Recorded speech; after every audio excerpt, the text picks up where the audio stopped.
আল্লাহ কখনো চাবি না বানাইয়া ওইটার তালা বানায় নাই। কথা কন, তালাও যেহেতু আছে ওই তালার চাবিও বানিয়েছে কে? মা আনজালাল্লাহু দাআন ইল্লা আনজালাল্লাহু লাহু শিফা।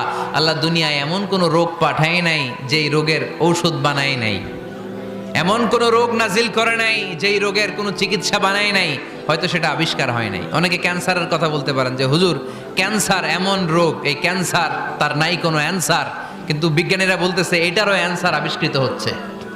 সুবহানাল্লাহ কইবেন না? কিছু কিছু ক্ষেত্রে হয়েও গিয়েছে। এজন্য দুঃখের পরেই আছে সুখ, কষ্টের পরেই আছে আনন্দ। এই দুনিয়াটাই এরকম, কষ্টের পরই আনন্দ। দেখবেন তারাবির নামাজ 20 রাকাত পড়তে কষ্ট লাগে না? কোমরে ব্যথা, হাঁটুতে ব্যথা, কিন্তু 20টা রাকাত যখন শেষ করে মসজিদ থেকে বের হই একটা আনন্দ আছে না নাই?